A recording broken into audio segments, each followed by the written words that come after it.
Hi, good morning, everyone. This is Dr. Fan from the Division of Nephrology. And this session today is the overview of kidney diseases. Okay. And here's the outlines of my talk.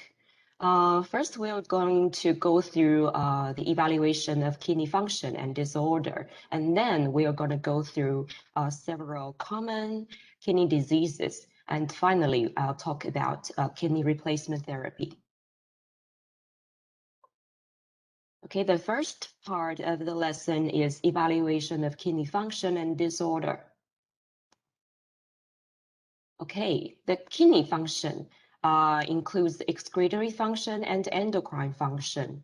The kidney removes excessive fluid and removes metabolic waste like urea and creatinine, both protein-derived waste products, and also regulates acid-base balance and electrolyte balance. Except for excretory function, the kidney also in charge of several endocrine. It secretes renin. The renin regulates the blood pressure. The peritubular interstitial cell produces erythropoietin, aka EPO. The EPO is important for the red blood cell production for our bone marrow. And the kidney also activates vitamin D, which regulates the bone turnover and helps to maintain the calcium phosphate homeostasis. So here are the common blood tests that we will use in the clinical settings to evaluate the kidney function, including blood urea nitrogen, BUN, serum creatinine, and some electrolytes like sodium, potassium, calcium, phosphate, chloride, and magnesium. As for the acid base, we will obtain the arterial or venous blood gas analysis. We will use hemoglobin to assess the anemia, and etc. So, one of the most important parameter of kidney function evaluation is the GFR, glomerular filtration rate. The GFR describes one of the key roles of the kidney, which is to filter plasma so as to excrete waste products and produce urine. So we can directly measure GFR by collecting a 24-hour urine, or we can estimate it by several parameters below. So as for the measured GFR, we're gonna need the urine creatinine concentration, the 24-hour urine volume, the serum creatinine level, and corrected by the body surface area. So if we want to calculate the estimated GFR, we can use some equations. Here are the three most commonly used equations, including Cockcroft-Gault equation, NDRD equation, and CKD-EPI equation. CG equation is quite simple. You're gonna need the patient age, body weight, and the serum creatinine level, and multiply 0.85 if the patient is female. For the MDRD and CKD-EPI, you're gonna need the serum creatinine level and the age, and male, female, or the ethnicity parameter constant. So it's quite complicated. An MDRD equation and CKD-EPI equations are the most commonly used eGFR equations in the clinical setting. Okay, so in addition to blood tests and GFR, we usually use the urine analysis to generally assess the kidney function or kidney disorder of a patient. So the urine color, the normal urine color is light yellow, right?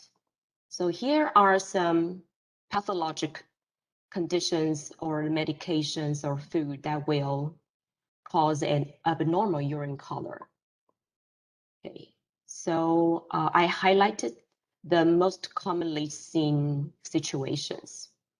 So when a patient describes a gross hematuria, which is a pink, red, brown urine, it might be caused blood in the urine, or it could indicate hemoglobinuria or myoglobinuria. So in patients with jaundice because of liver diseases, the urine can be a yellow to brown or tea color-like. So in the patients with porphyria, the urine can be red to black, like a red wine color. And some medications will affect the urine color, like rifampin. Rifampin was used to treat tuberculosis. The patients taking rifampin can have a really yellow to orange color urine. Propofol can cause a white urine. The anti-seizure medication like dilantin or urobilinogen for dysuria, they can cause a red urine. And in the clinic, some people will take food. Certain food will cause a red urine and cause their panic attack.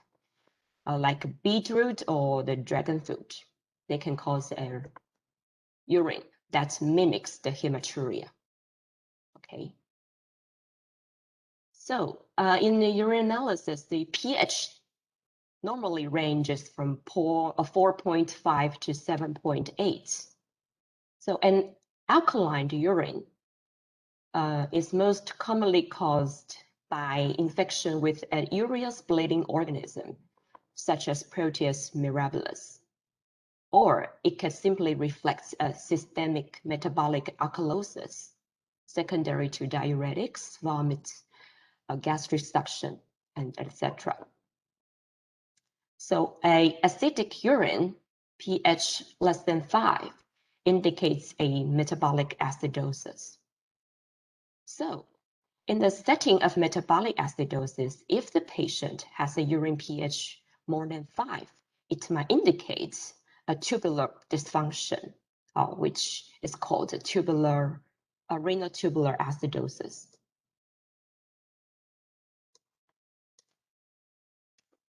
Okay, so the urine bilirubin and the urobilinogen. As we know that only a conjugated bilirubin is hydrophilic and can be passed into the urine. So a bilirubin in the urinalysis often indicates an obstructive or hepatocellular jaundice. But it can also be false positive if the urine is contaminated by stool.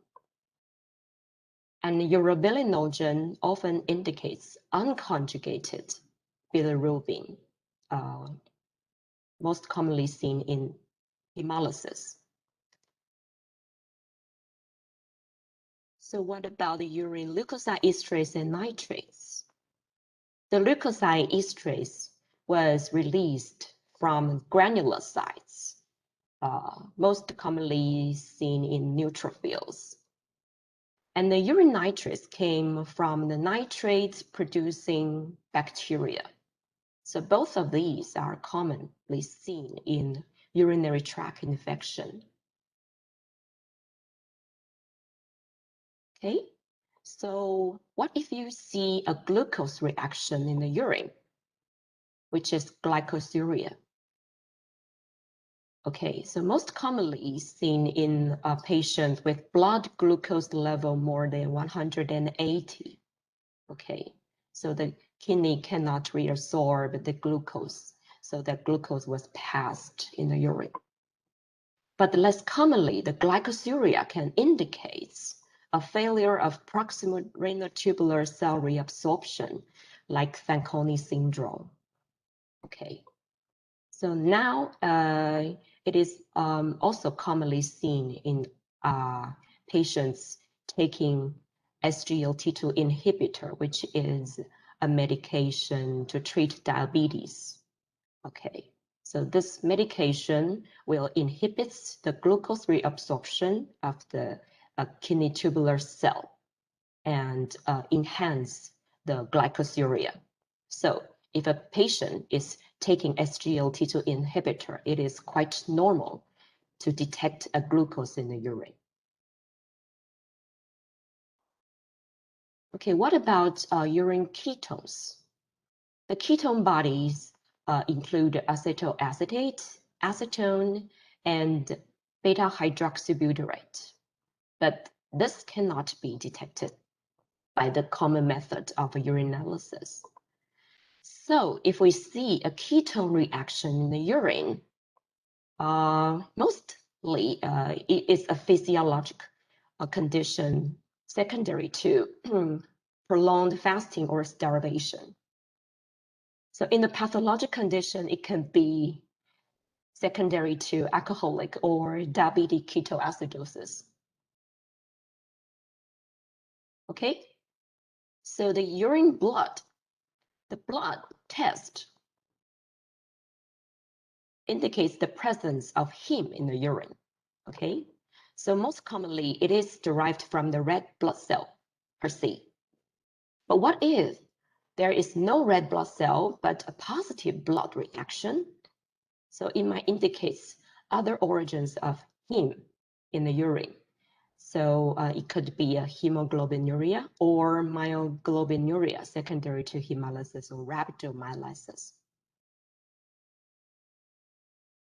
Okay, so next we're talking about the proteinuria. Proteinuria, before talking about it, we are going to briefly review the normal physiology of the glomerulus.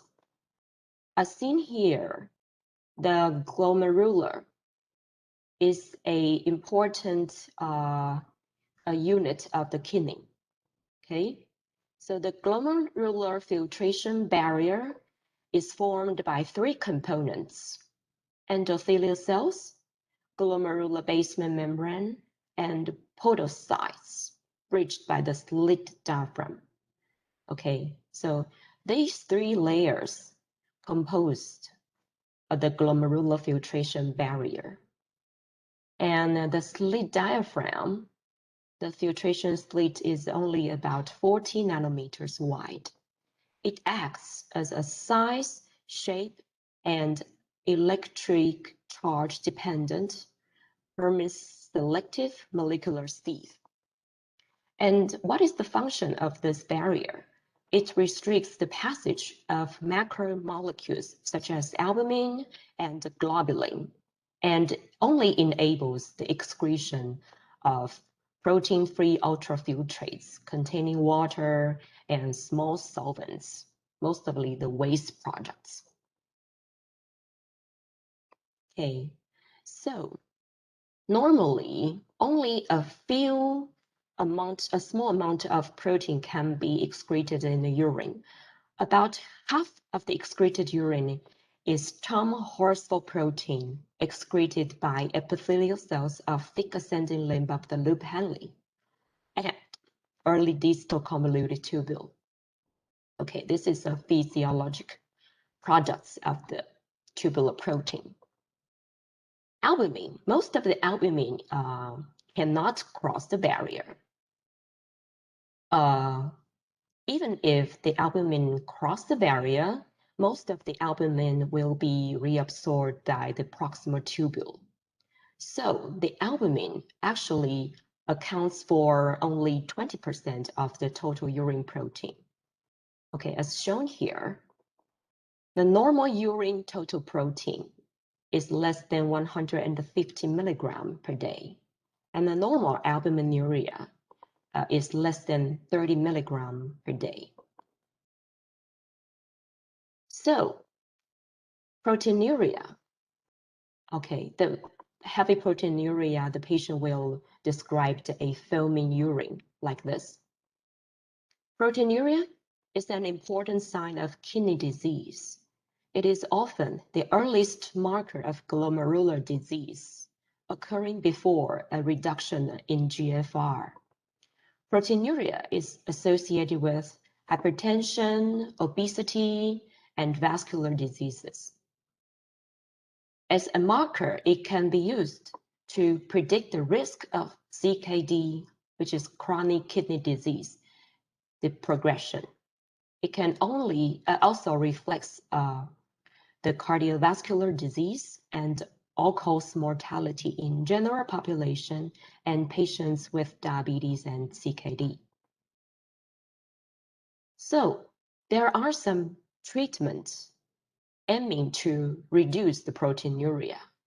The proteinuria lowering therapy may be renal protective, and to monitor the urine proteinuria is a key aspect of assessing the treatment response in a variety of diseases.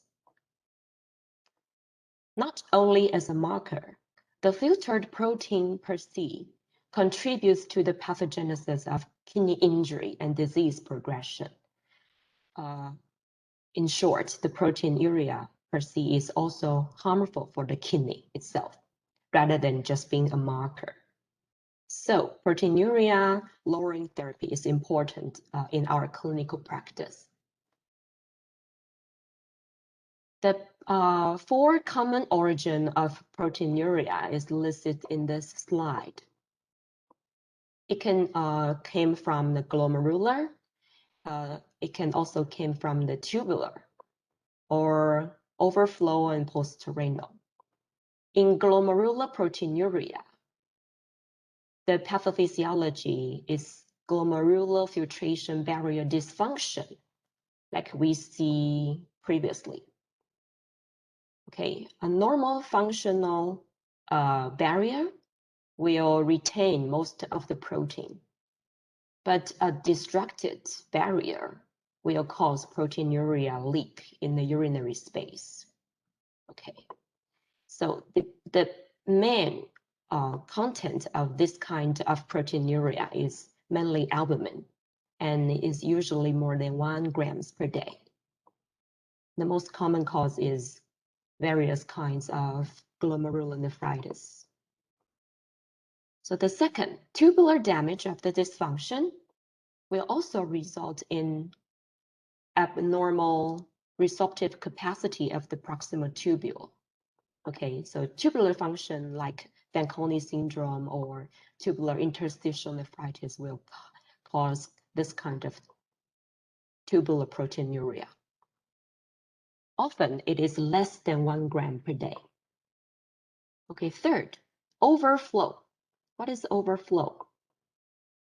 Overflow proteinuria occurs when normal or abnormal plasma protein overwhelming the resorptive capacity of the proximal tubule, like plasma cell dyscrasias, myeloma, rhabdomyolysis, severe intravascular hemolysis. Okay. And the last, postrenal. Usually, these are non-albumin immunoglobulin, IgG or IgA, came from urinary tract infection or kidney stones. Okay. So next, we're going to talk about the urine leukocytes.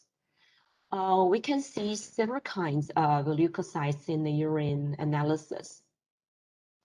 Neutrophils are the most commonly seen leukocytes.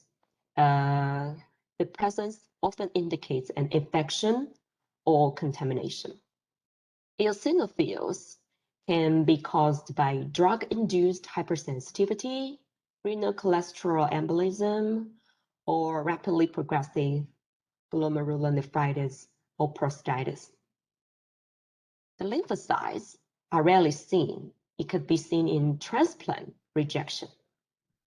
Macrophages can be seen in some glomerulonephritis. Okay, there are also other cells you can detect it in the urine. The squamous cells often derive from urethra or external genitalia. The renal tubular epithelial cells reflects a tubular damage. Urothelial cells can reflect urologic diseases such as malignancy of the urotract.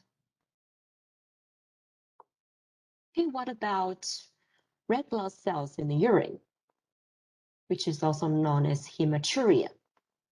The hematuria can be derived from glomeruli, like we talked about before. If the glomeruli is severely inflamed and disrupted, not only protein will leak.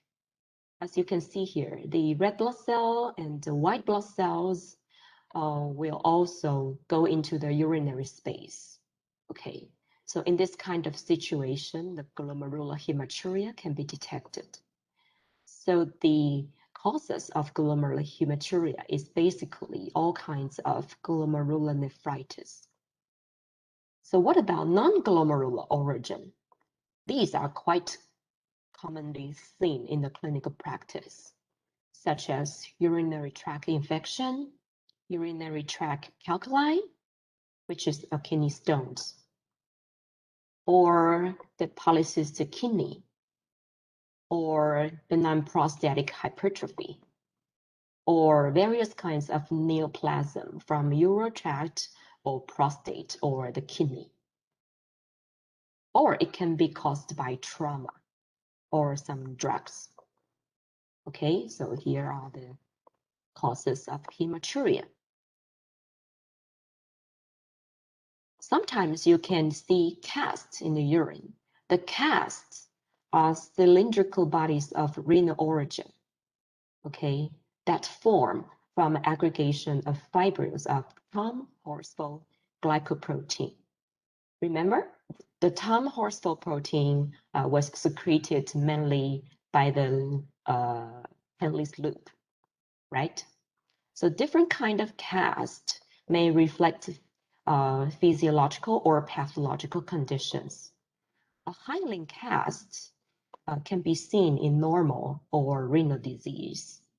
The granular cast and the waxy cast, they are both non-specific to renal diseases. The fatty cast was formed by lipid, so it came along with heavy proteinuria.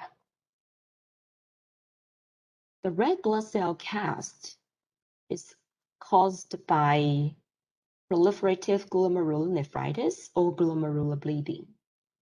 The white blood cell cast are caused by acute interstitial nephritis and acute pyelonephritis.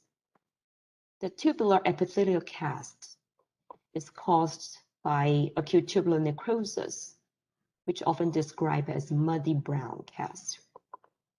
Also, it can be caused by acute interstitial nephritis and glomerular nephritis. Here are some pictures of the cast. You can see the granular cast is formed mainly by the Thom Horsfall protein. The waxy cast is actually the degeneration of other casts. Okay, so it is non-specific to renal diseases. Here you can see the white blood cell cast, okay, caused by ATIN or APN. The red blood cell cast caused by glomerulonephritis or glomerular bleeding. And this is the tubular cell, okay, originated from ATN. Okay, so the second part, we're going to talk about the most commonly seen kidney disorders, urinary tract infection. Okay. The definition of UTI is invasion of microorganisms into the urinary system. The microorganisms can be bacteria, which is most commonly seen, and also caused by fungus, virus, parasites, etc. According to anatomy, it can be divided by upper or lower urinary tract infection. Okay, the lower means bladder and the urethra and the prostate. The upper means ureter and kidney. Or it can be classified as uncomplicated or complicated UTI. We will talk about this later. So in patients with lower UTI, you can have a cystitis, erythritis, prostatitis. In upper UTI, the patient can have a simple pyelonephritis or renal abscess or perirenal abscess or ureteritis. Okay. Okay, the epidemiology of the UTI. About 10% of young sexually active premenopausal women experience an UTI each year. About 60% of all women have one or more UTI in their lifetimes. In young sexually active women, 75 to 90% of episodes are attributable to intercourse. Acute uncomplicated UTI is uncommon in healthy young male, with estimated incidence of less than 0.1% per year. Overall, the incidence of UTI increases in people with old age. Okay. The etiology, there are 4 etiologies of UTI. About 90% of the UTI is caused by ascending infection. Ascending infection means the bacteria comes from the perineal or perianal origin. The bacteria goes up, infected the urethra, bladder, and even kidney. Sometimes it is caused by hematogenous spread, which means that the bacteremia occurs first and then spread to kidney. And rarely it can caused by lymphatogenous spread or direct extension from adjacent organs like pelvic inflammatory disease, colovascular fistula, or vasculovaginal fistula. Okay.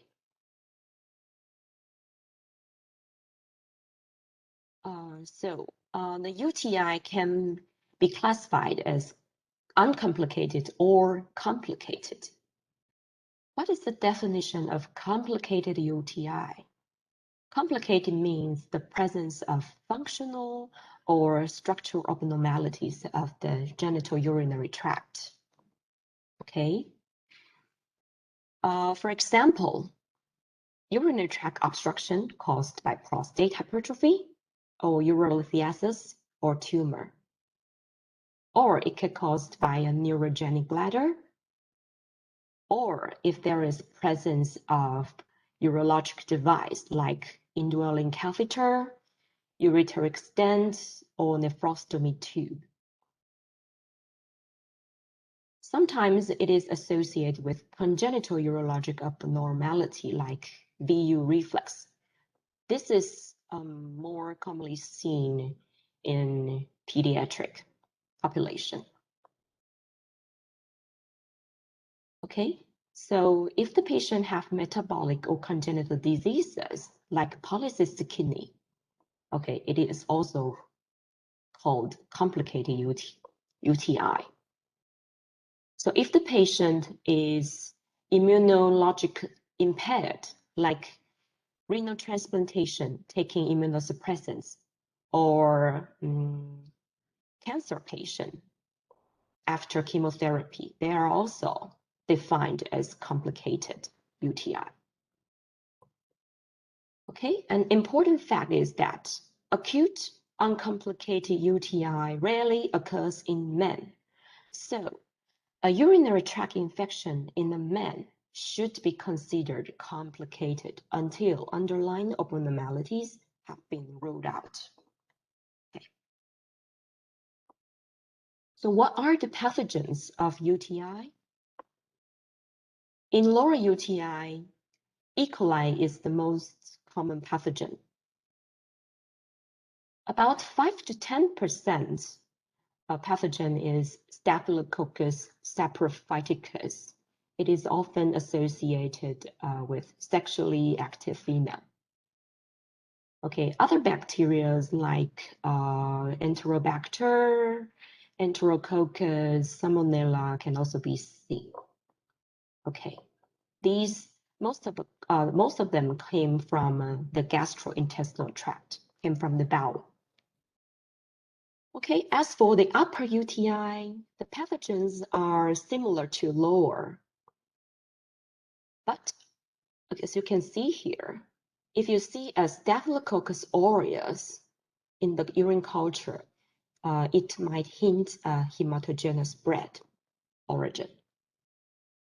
Okay, in complicated UTI, the most common pathogen is also E. coli. There are also other Enterobacters or gram-negative pathogens, gram-positive pathogens, or even Candida, which is a fungus. In complicated UTI, these bacteria are more likely to have an increased antimicrobial resistance. Okay. What are the clinical symptoms of UTI? The lower UTI, the patient might report urinary frequency, urgency, dysuria, stranguria, gross hematuria, suprapubic pain, urethral discharge.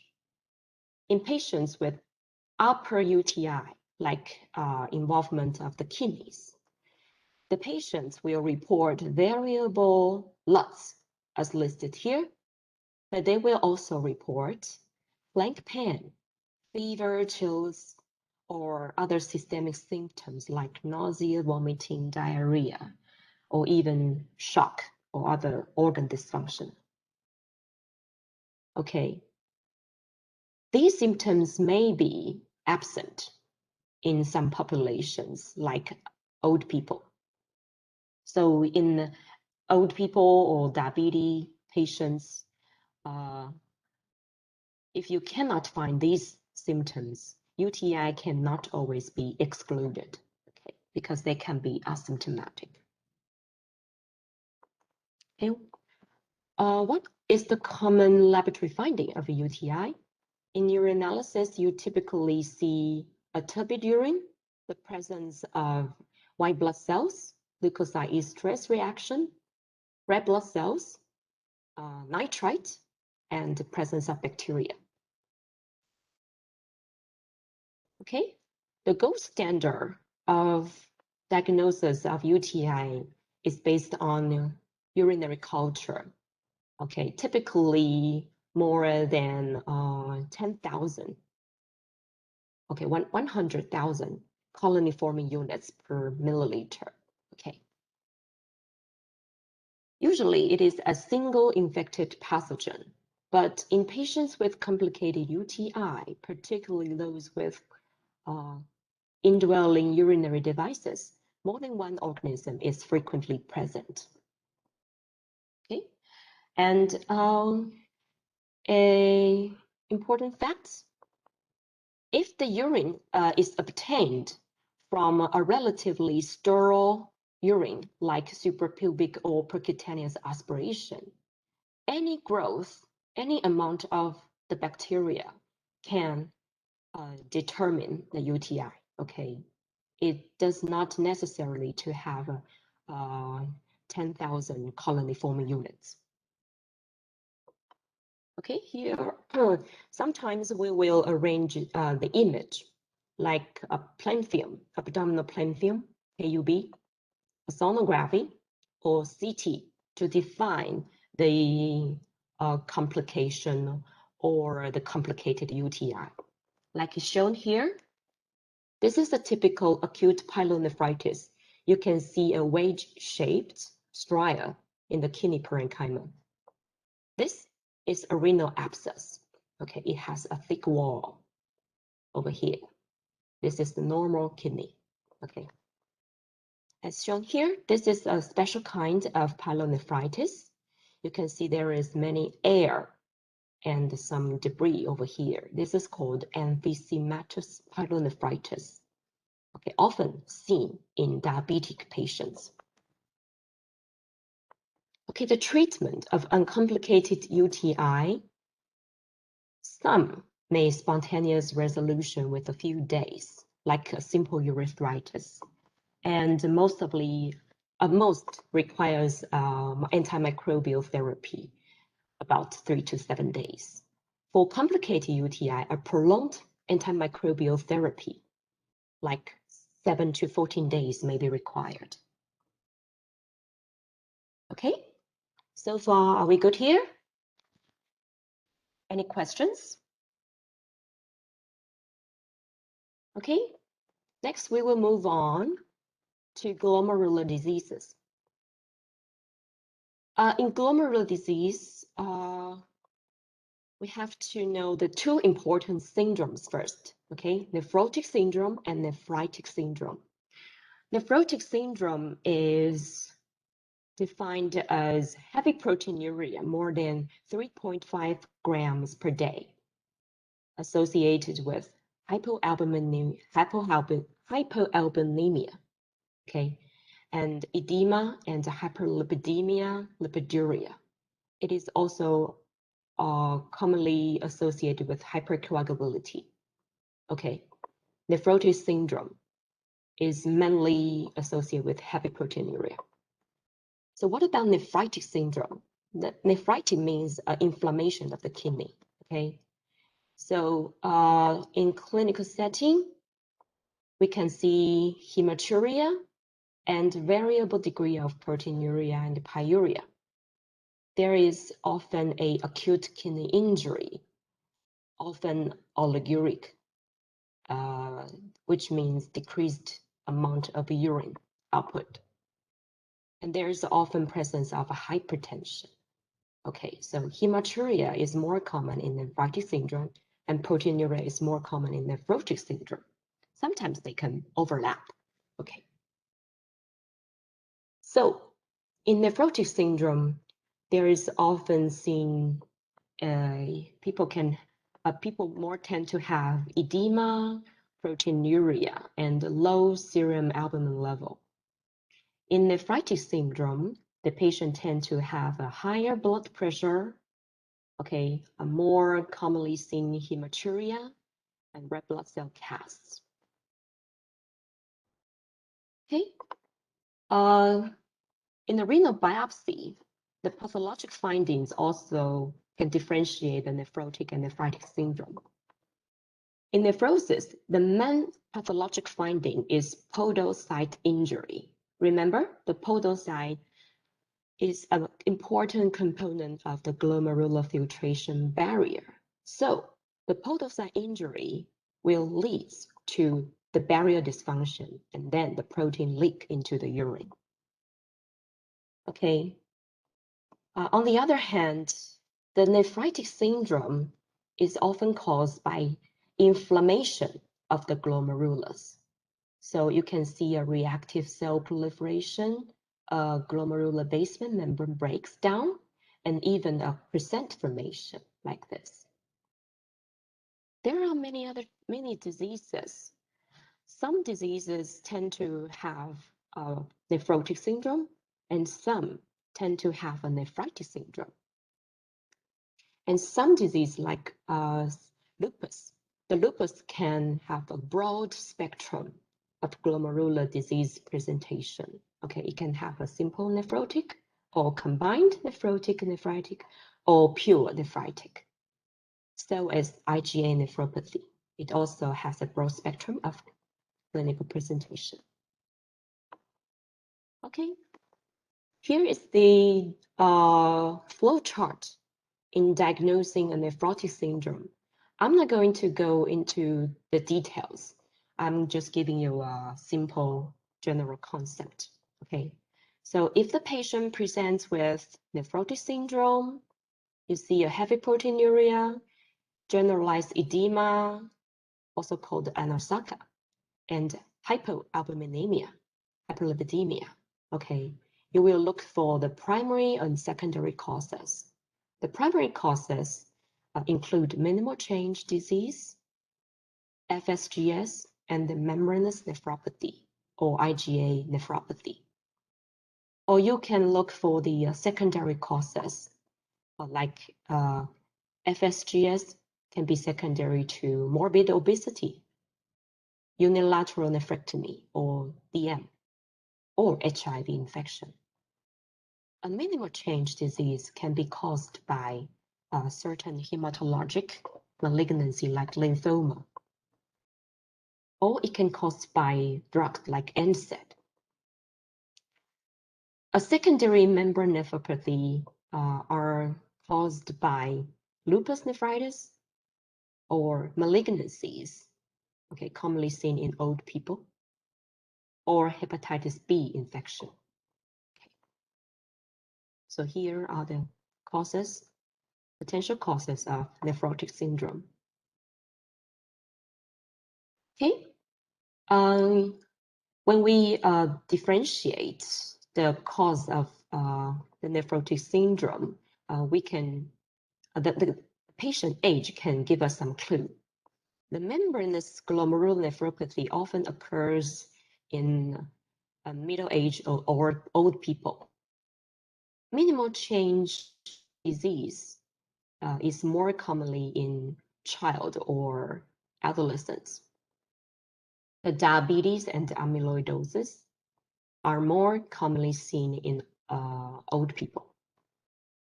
But it is not 100% true, okay?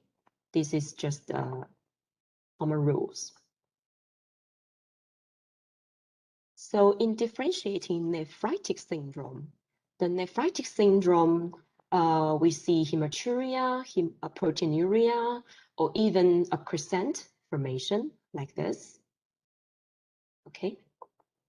And if you see a crescent formation, the patient can be called like rapidly progressive glomerulonephritis. There are three main categories of nephritic syndrome. The first class is immune complex mediated, like IgA nephropathy, lupus nephritis, cryoglobulinemia, or infection-related GM. The second category is caused by anti-glomerular basement membrane antibody. The third is polyimmune, caused by anti-neutrophil cytoplasmic antibody, ANCA. Okay, there are two kinds of ANCA, anti-PR3 and anti-MPO. Okay, so polyimmune means that you cannot see the immune stain in the renal biopsy immunofluorescence study. Okay, so these are the causes we need to consider in patients present with nephritic syndrome and RPGN.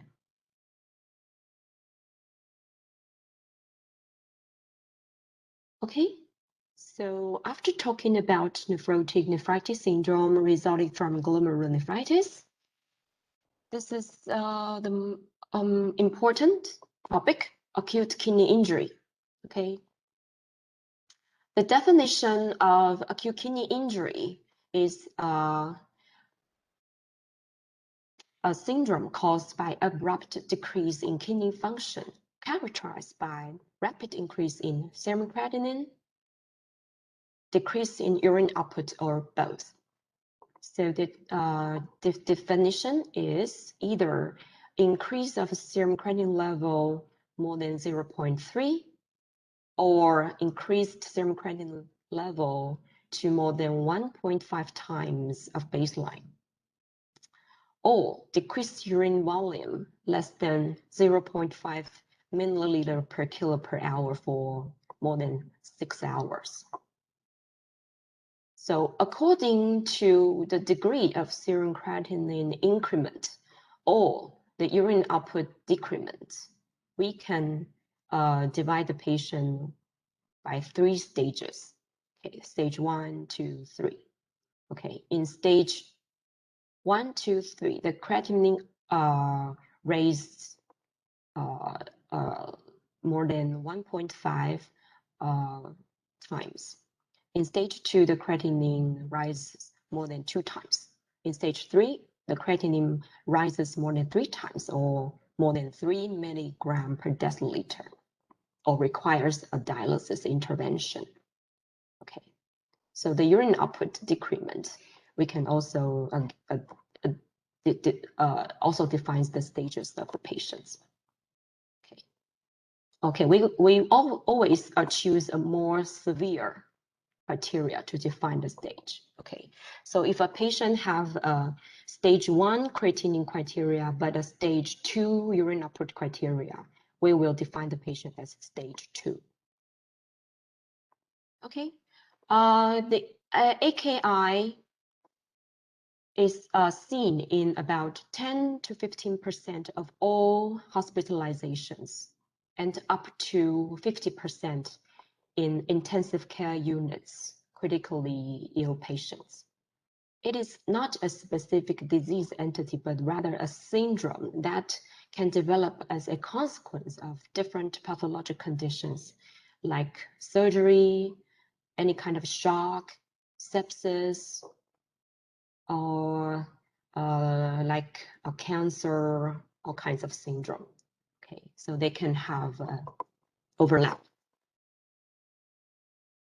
Okay, the pathophysiology of AKI, by the anatomy, we can define we can classify the AKI as prerenal, intrinsic, and postrenal. The prerenal AKI means the cause is mainly caused by the reduction of blood flow to the kidneys. Intrinsic AKI means there is a direct damage to the kidney parenchyma. In postrenal AKI, there is obstruction of urine outflow. Okay, this table lists the causes of prerenal AKI.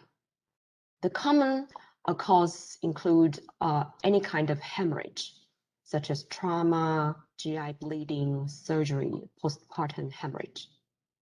Okay, gastrointestinal losses like severe diarrhea or vigorous vomiting can also cause a volume depletion. Okay, so diuretic overuse can also cause intravascular volume depletion and jeopardize the renal blood flow.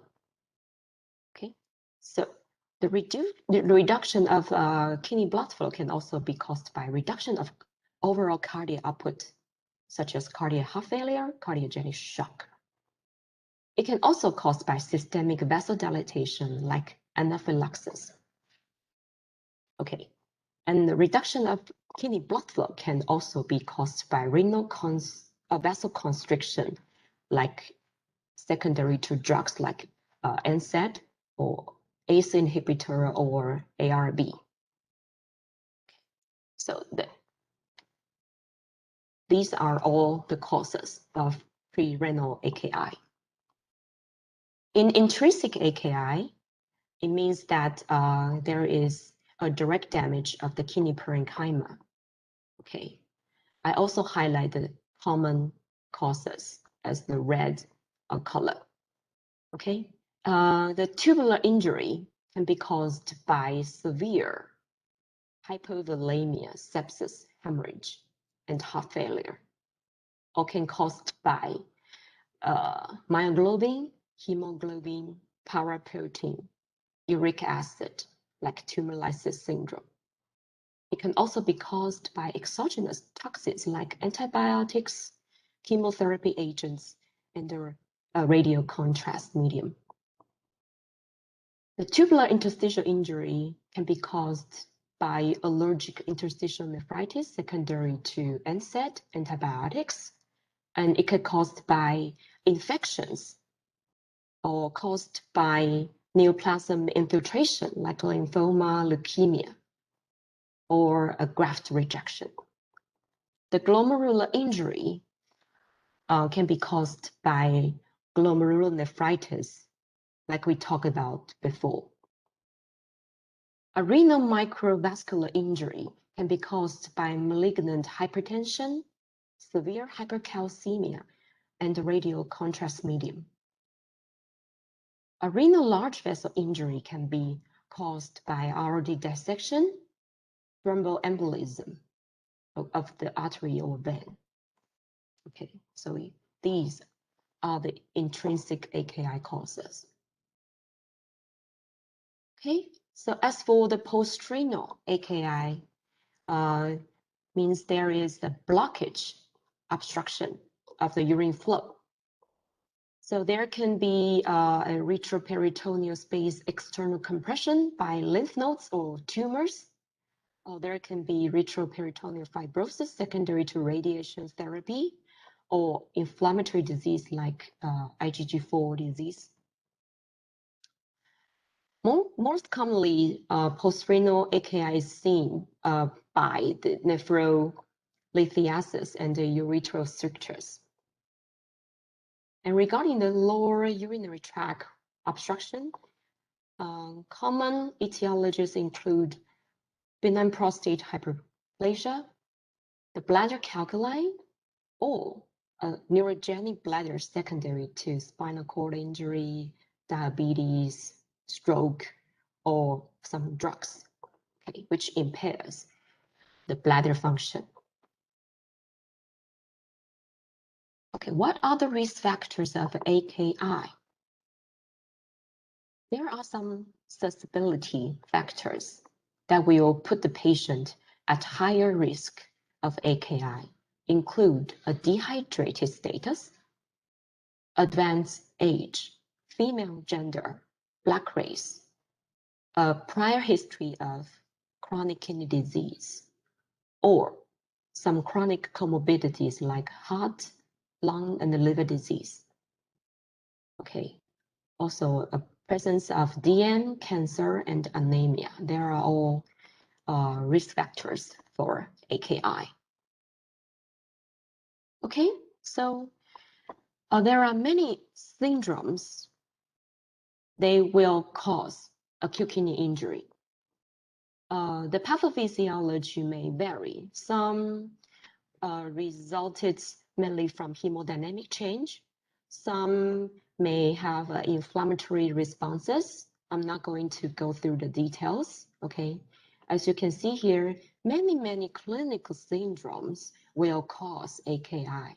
And the AKI per se will cause the accumulation of uremic toxins, acid-base imbalance, electrolyte imbalance, inflammation, oxidative stress, neurohormone dysfunction.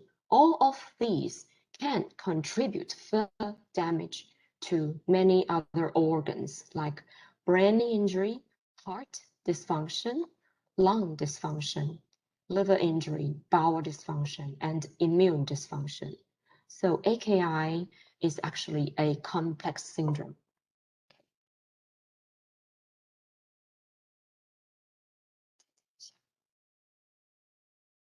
Okay, so the clinical manifestations in UKI and AKI, they can be oliguric or non-oliguric. The oliguria means the urine output is less than 400 cc per day, and urea means less than 100 cc per day. Okay, but remember that the patient can have a non-oliguric AKI. The common presentation is hyperkalemia, metabolic acidosis, pulmonary edema, and peripheral edema. Okay, the uremic symptoms include nausea, vomiting. The neurologic symptoms include various kinds of mental status change and seizures. Okay. So the AKI will lead to many other dysregulations and increase morbidity and mortality. As shown here, the AKI can actually increase the hospital cost, prolong the hospital stays, increase the hospital mortality, increase the higher chance of progression of chronic kidney disease and readmission. Okay. So it is an important syndrome issue that we have to consider. So for now, we're going to take a short break, 10-minute break, and let's come back in 9:10. Okay. So if you have any questions, you can type here, and I will answer later. Okay.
Oh.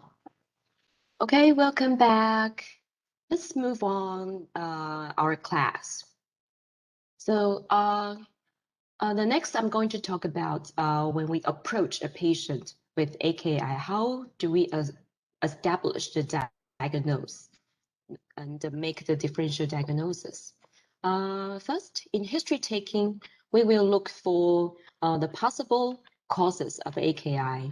We will ask the patient if he or she has a diarrhea, bleeding, hypotension, infection, or decreased urine amount of urine, or edema, or are they taking any medications like NSAID or contrast media? Do they have a history of heart failure or previous history of renal insufficiency, a renal stone, or a BPH, something like that? Okay, so in physical examination, we will look for the signs of hypervolemia, such as jugular vein engorgement, S3 gallop, lung crackles, or peripheral edema, or signs of hypovolemia, like a pool skin turgor. Okay, or we can palpate if the patient has a distended urinary bladder, which may indicate BPH or a neurogenic bladder. This is the picture of a patient of pitting edema over the leg. Okay. We will also perform some laboratory findings to help us differentiate the cause of AKI. Okay. This table demonstrates the urinary parameters and the blood test that can differentiate the prerenal AKI and the intrinsic AKI. As we know, the prerenal AKI is caused by a reduction of the kidney blood flow. So a normal kidney will tend to reabsorb the sodium and the water to restore the intravascular volume. So we will see a low fractional excretion of sodium, a low urine sodium concentration, okay, and high plasma bilirubin to creatinine ratio more than 20. In contrast, the intrinsic ATN will have a high FeNA, a high urine sodium content, and a relatively normal BUN to creatinine ratio. Okay. Also, we will have the blood test to define the cause of AKI. Okay, I'm not going to talk in detail.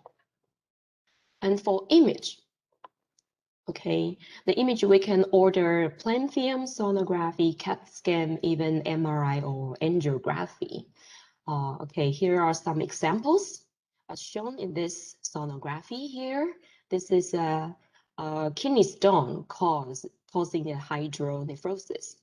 Okay, this is a post-renal cause of AKI. And here we can see a renal artery thrombosis, okay, causing a renal infection. Okay, this is a cause of both prerenal and intrinsic AKI. Okay. The chest X-ray can tell us if the patient has acute pulmonary edema, like this. And the EKG will be performed in patients with hypervolemia. Okay, we will see a peak T wave, wide PR interval, wide QRS duration, or even a sinusoidal wave as the hyperkalemia progress. Sometimes we will perform the kidney biopsy to differentiate the intrinsic cause of AKI. Okay, this is the picture of acute tubular necrosis. You can see the tubular cell degeneration as lofted into the tubular space. And this is a myeloma cast, okay, myeloma cast obstructing the renal tubule, urinary space. And this is a RPGN with a crescent formation in patient with glomerulonephritis. And this is a tubular interstitial nephritis with some eosinophils infiltrates, which is caused by drug allergy. Okay. There are also many novel biomarkers to help us differentiate, as we know that although the creatinine is the gold standard of detecting acute kidney injury, it can delay the diagnosis timing because the serum creatinine may be off the threshold more than after 48 hours. Okay, it can take 2 days for the serum creatinine to increase. So we need to detect the AKI earlier. So there are many novel biomarkers such as NGAL, cystatin C, KIM1, or TIM2, IGF-BP7. Okay, these are the novel biomarkers. If you are interested, you can study this more. But so far, none of these biomarkers are included in clinical practice guideline because all kinds of studies are didn't came across with a consensus.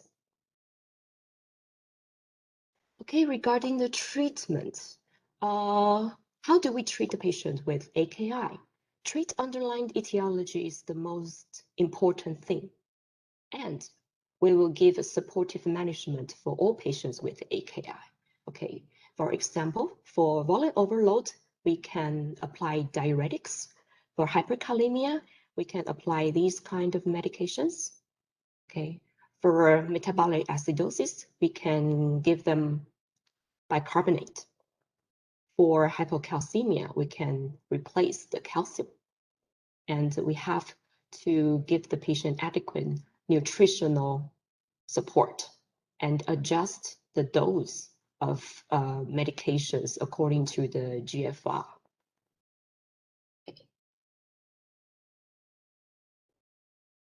So if the patient didn't respond to traditional medical therapy, the kidney replacement therapy might take place.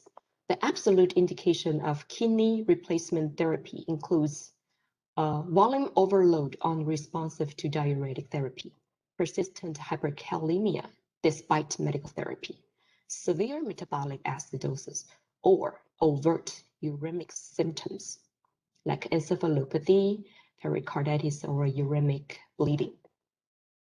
Sometimes the kidney replacement therapy will intervene earlier if the patient is having progressive azotemia or persistent oliguria, even before these complications developed. So when a patient had AKI, if we treat underlying causes early and promptly, the patient can have a full recovery. Okay, but if the underlying disease cannot be corrected, the patient might progress beyond 7 days and progress into acute kidney disease. And if the injury persisted even longer to more than 90 days, they will have a chronic kidney disease. Okay, so as shown here, if the patient have a fully recovery, then the patient is totally recovered.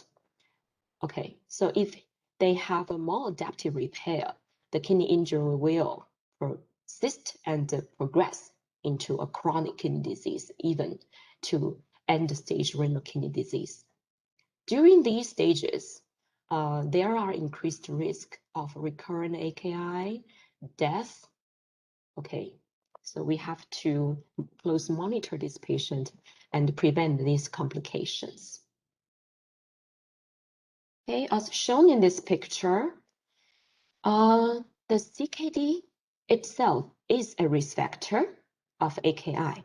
And if AKI didn't recover, it can progress to acute kidney disease and CKD.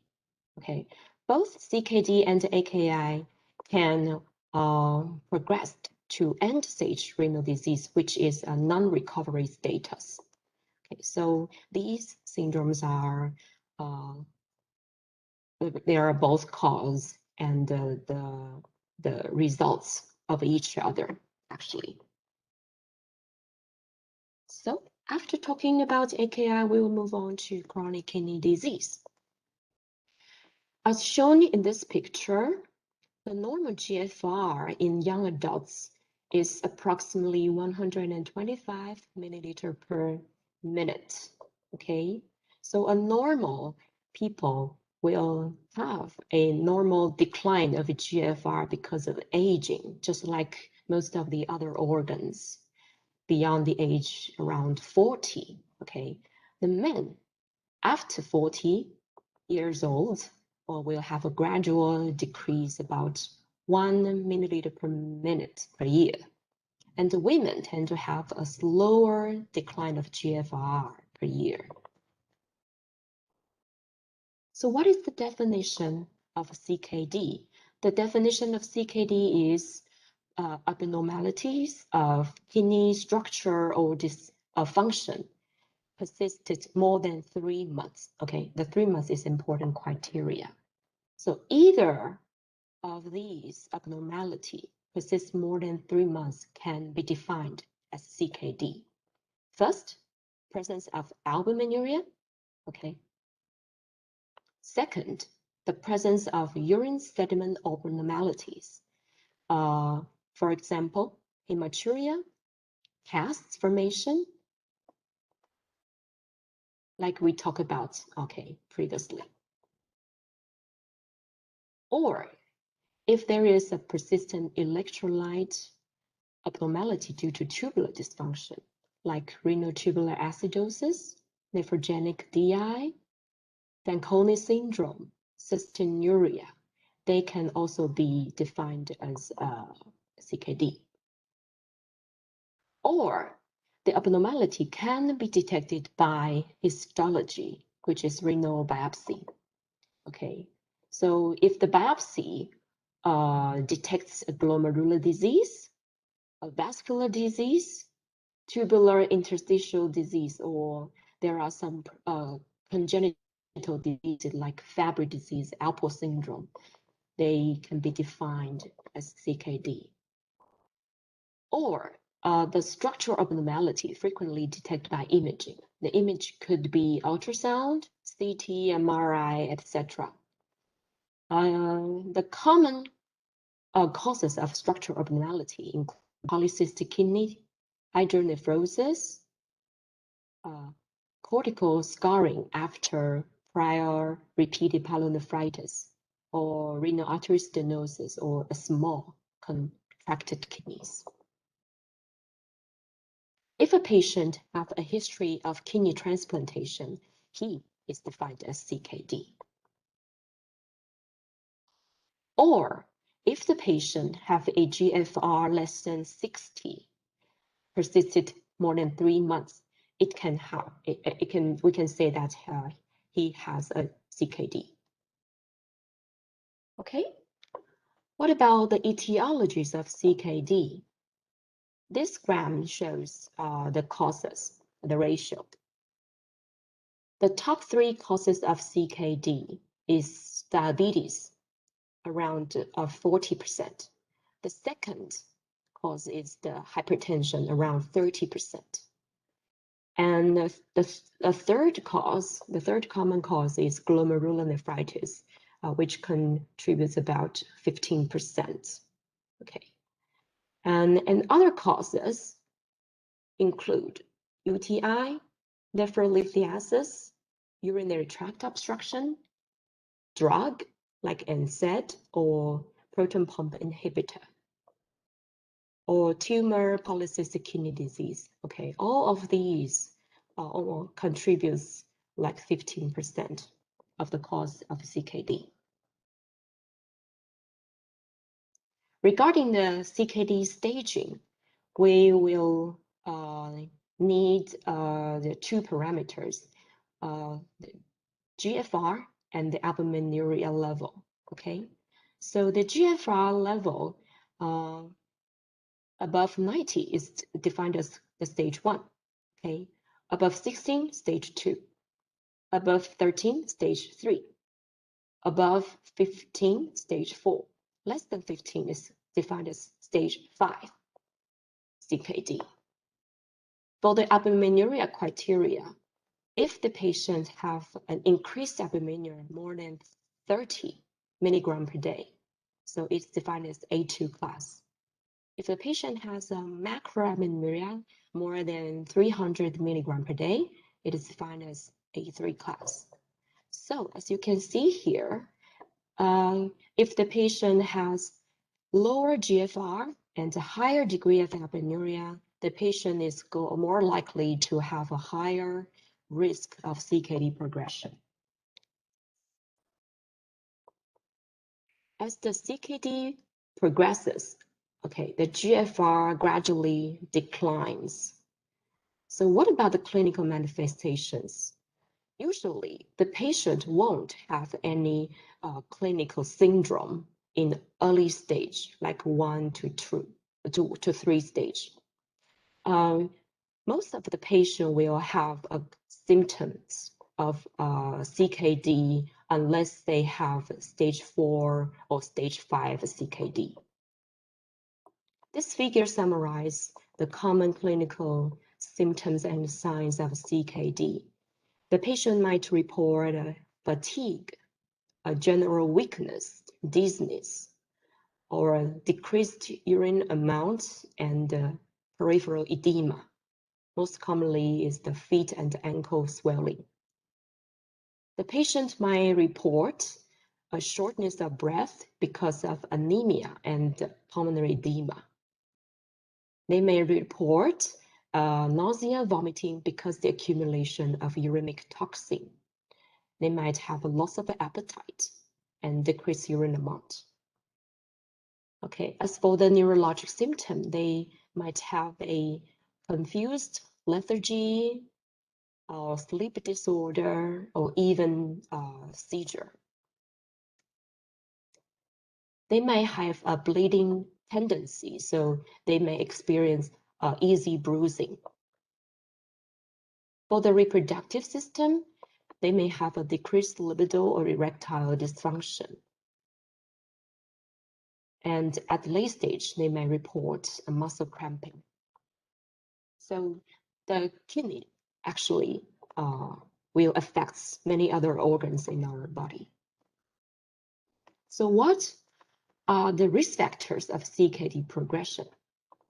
Okay, the all-cause of CKD, the baseline level of GFR and the level of albuminuria can tell us if the patient will have a progressed or stable CKD progression. Other risk factors like old age, female gender, and certain race, but these are not modifiable. What we have to pay attention is modifiable risk factors such as elevated BP, hyperglycemia, dyslipidemia, smoking, obesity, history of cardiovascular disease, and nephrotoxic agents. These are modifiable. Okay. So how do we manage the progression of CKD? For blood pressure control, we suggest adults with high BP and CKD be treated to reach a target systolic blood pressure of less than 120 milligram mercury. And what kind of medication we should consider first? For patients with high blood pressure and CKD and various degree of albuminuria with or without diabetes, the drug of choice is renin-angiotensin system inhibitors, aka ACE inhibitor or ARB. As shown in this picture, this is the normal glomerular, the afferent arteriole, and the efferent arteriole.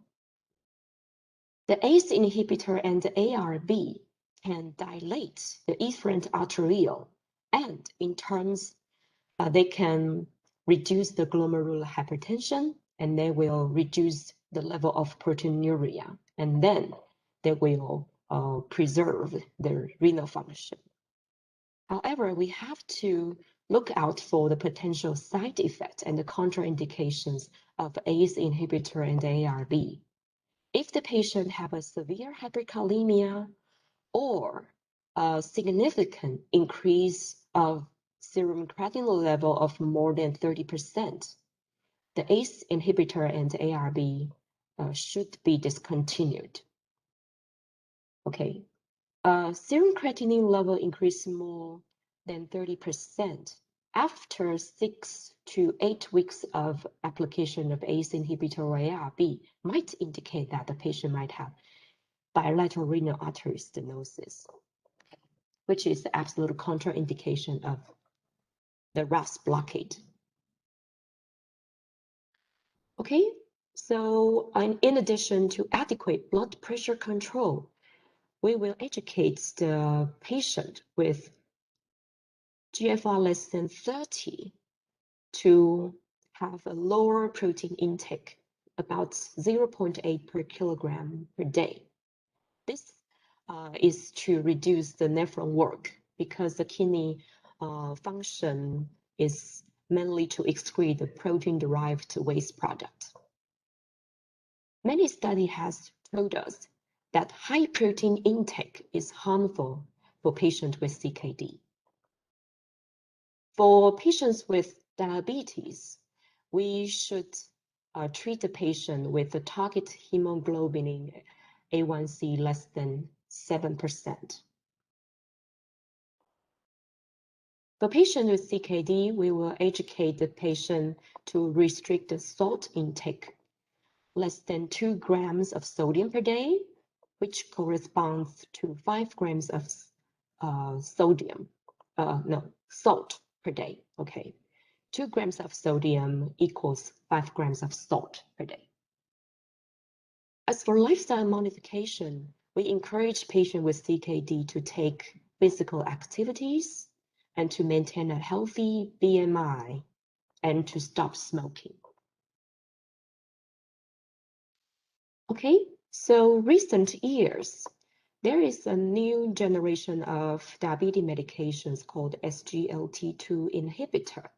SGLT2 inhibitor will block the proximal tubular cell sodium glucose transporter and cause the passage of glucose and sodium in the urine.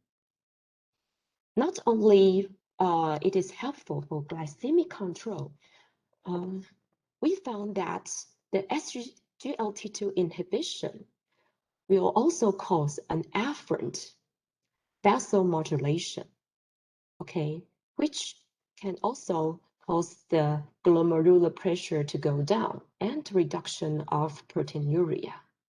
So SGLT2 inhibition and the RAS blockade we told before, they can also both help modulate the renal glomerular hypertension and the proteinuria. So it was developed for the diabetic kidney diseases, but now we found that it had a pleiotropic effect. It is now think as a cardio and a renal protective medication.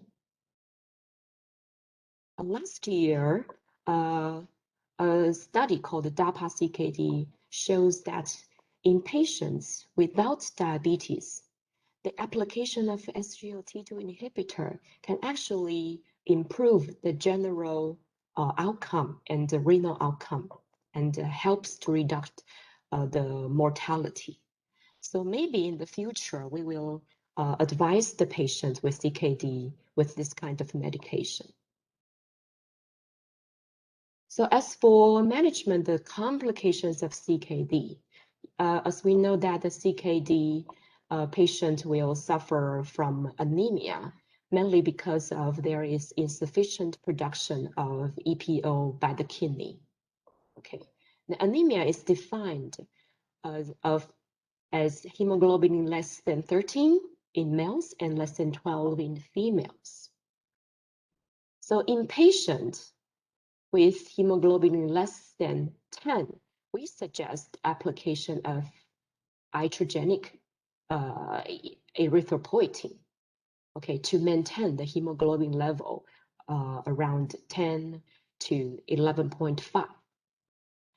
We must be careful we do not increase the hemoglobin more than 13 because it carries a risk of fatal and non-fatal stroke and thrombotic event. In addition to application of EPO, we will look for other causes of anemia and correct it, like vitamin B, folic acid deficiency, infection, inflammation, cancer, bleeding, hemolysis, etc. Okay, so the last part, I'm going to talk about the kidney replacement therapy. The kidney replacement therapy will be used in severe AKI or the late stage of CKD. I'm going to give you a general picture. Here is the prevalence of end-stage kidney disease around the world. As you know here, Taiwan has the highest prevalence of ESKD around the world. And Malaysia, I think it is also higher than most of the countries in the world. Malaysia is, there's this green line here. Actually, the prevalence of ESKD is gradually increasing over the past decades. As for the instance of end-stage kidney disease, Taiwan is the top 2 of the world, and Malaysia is over here, is also high compared to other countries in the world. The incidence of ESKD is also gradually increasing in Malaysia, as is shown here. So there are 3 modalities of kidney replacement therapy: hemodialysis, peritoneal dialysis, and kidney transplantation. The hemodialysis means the hemo because means that we perform the blood purification by drawing out the blood from the patient and into a dialyzer, also called an artificial kidney, and then we send the cleared blood back to the patient. Okay, so what happened inside the dialyzer, as shown here? We apply the pressure, okay, to this artificial kidney, and the artificial kidney is formed by semi-permeable membrane. The semi-permeable membrane only allows water and small molecules to go through. So the waste product, like BUN, creatinine, electrolyte that we don't want it, can freely pass this semi-permeable membrane by diffusion. As for the water, we will apply a pressure and produce a convection effect. So by diffusion and convection, we remove unwanted waste products, electrolytes, and fluid. Okay, so the blood can be drawn from an arteriovenous shunt or from a temporary double lumen catheter placed in a large vein.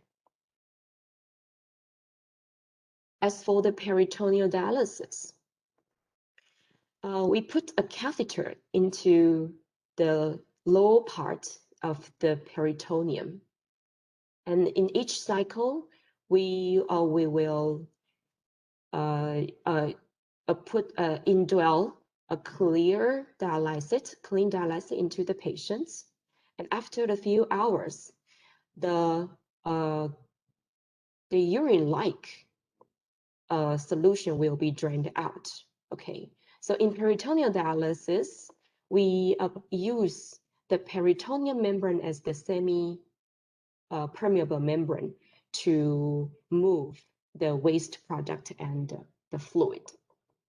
It can be carried out like here as CAPD, also called continuous ambulatory peritoneal dialysis, or it can be done by a machine during sleep.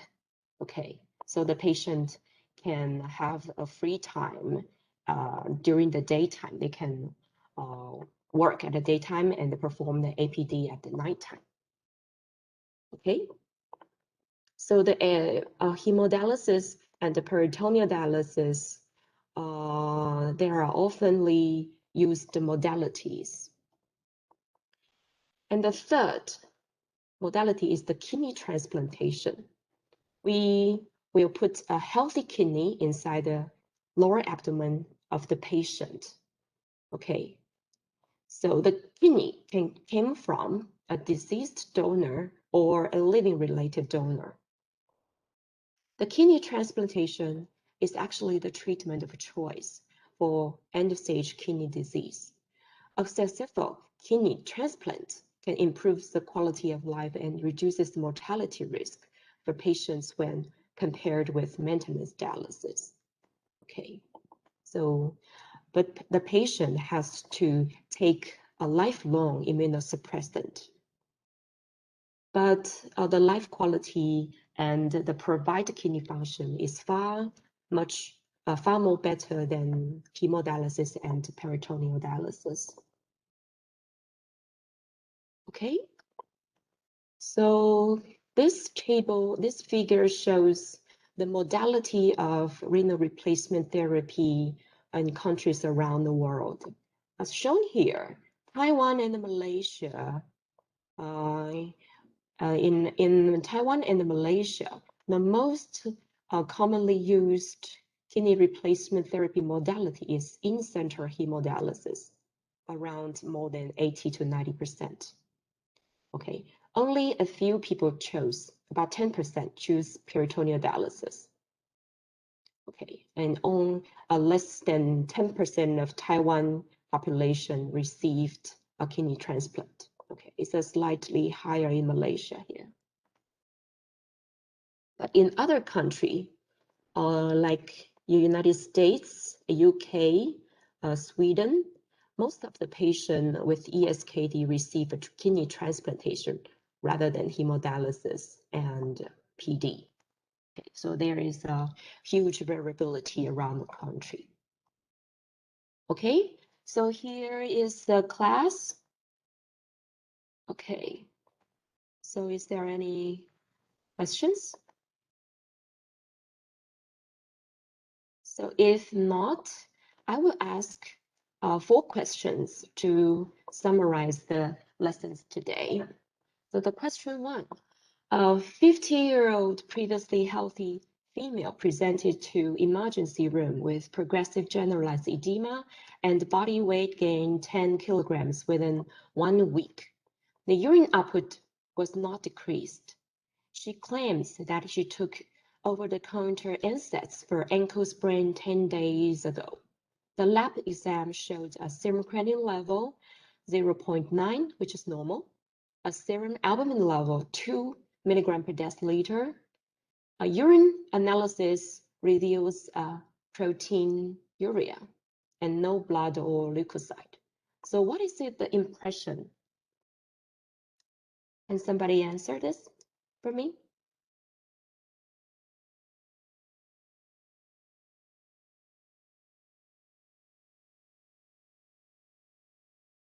You can type here. 我是可以打开视讯。就是 I wanna call.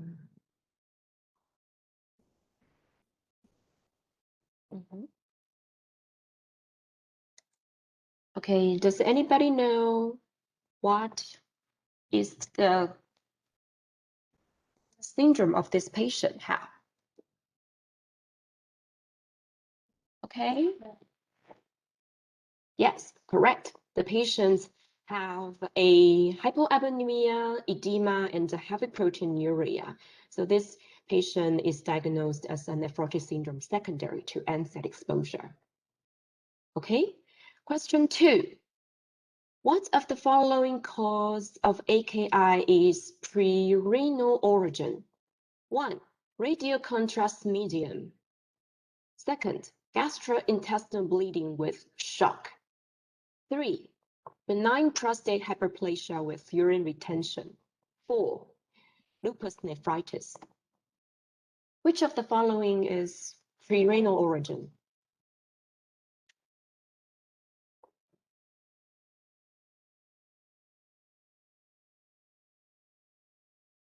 Does anybody know?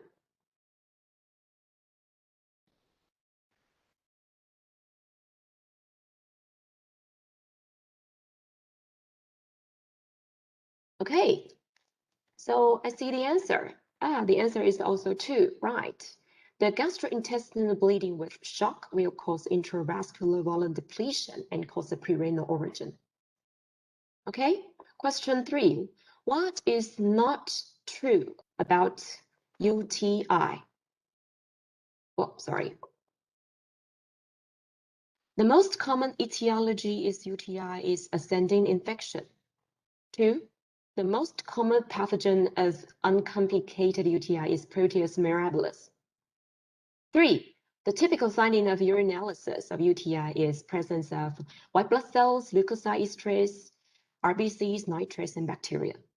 4. The most common pathogen of hematogenous spread is Staphylococcus aureus. Okay.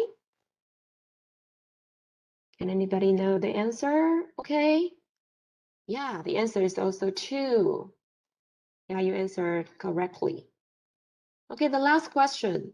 What is not true regarding chronic kidney disease? 1. Diabetes, hypertension, and chronic glomerulonephritis are the most common causes of CKD. 2.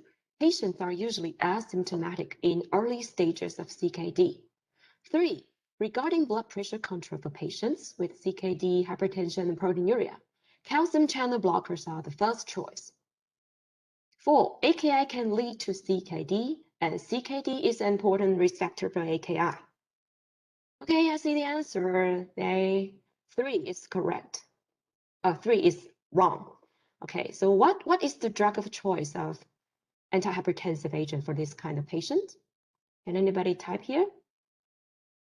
What kind of antihypertensive agent is the drug of choice for CKD patient with proteinuria?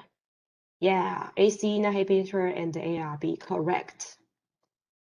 Okay, so this is my last slide. I hope that the lessons today will help you understand common kidney diseases and know how to evaluate a kidney functioning disorder. So thank you for your attention, and please give me your feedback after the class. Okay, thank you.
Okay, I will send the latest version of the slide to our assistants.